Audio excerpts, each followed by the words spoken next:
say my mind and don't die. This is the season 1, the episode 606 in the series How to Manifest Immortality.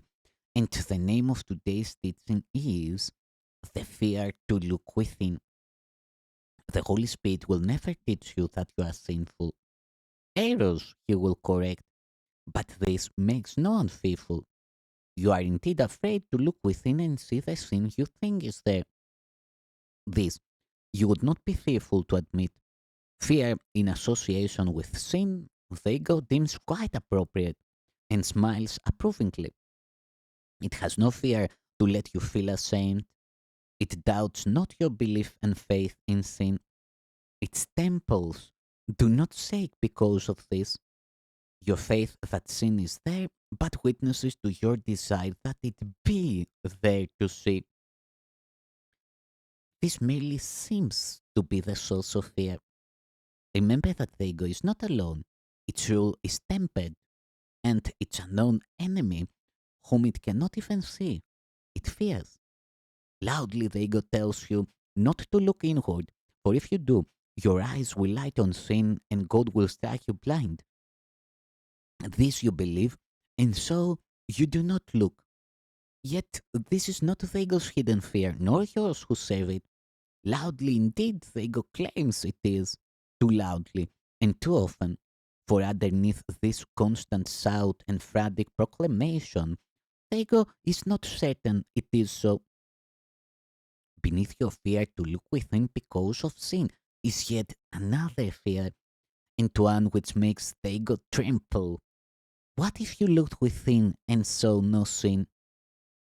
This fearful question is one the ego never asks, and you who ask it now are threatening the ego's whole defensive system too seriously for it to bother to pretend it is your friend.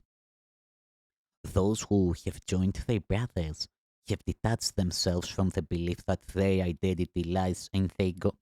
A holy relationship is one in which you join with what is part of you in truth, and your belief in sin has been already shaken, nor are you now entirely unwilling to look within and see it not. Your liberation still is only partial, still limited and incomplete, yet born within you. Not wholly mad, you have been willing to look on much of your insanity and recognize its madness. Your faith is moving inward, past insanity, and on to reason. And what your reason tells you now, the ego would not hear. The Holy Spirit's purpose was accepted by the part of your mind the ego knows not of. No more did you. And yet, this part with which you now identify is not afraid to look upon itself. It knows no sin.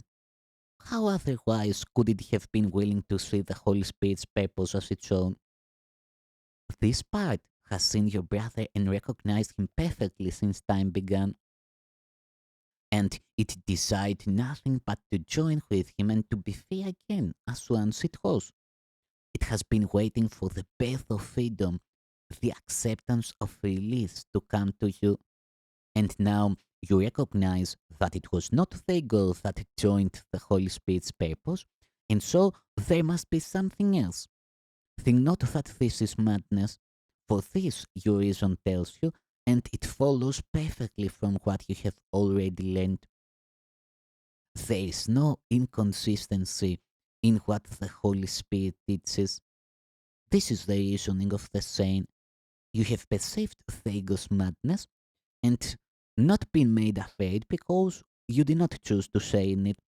At times, it still deceives you, yet in your saner moments, its radding strikes no terror in your heart, for you have realized that all the gifts it would withdraw from you in rage at your presumptuous wish to look within, you do not want. A few remaining trinkets still seem to shine and catch your eye, yet you would not sell heaven to have them. And now the ego is afraid, yet what it hears in terror, the other part hears as the sweetest music, the song it longed to hear since first the ego came into your mind. Thego's weakness is its strength. The Song of Freedom, which sings the praises of another world, brings to it hope of peace, for it remembers heaven, and now it says that heaven has come to earth at last, from which Thego's rule has kept it out so long. Heaven has come because it found a home in your relationship on earth, and earth can hold no longer what has been given heaven as its own. Look gently on your brother, and remember Thego's weakness is revealed in both your sight. What it would keep apart has met and joined, and looks upon Thego unafraid.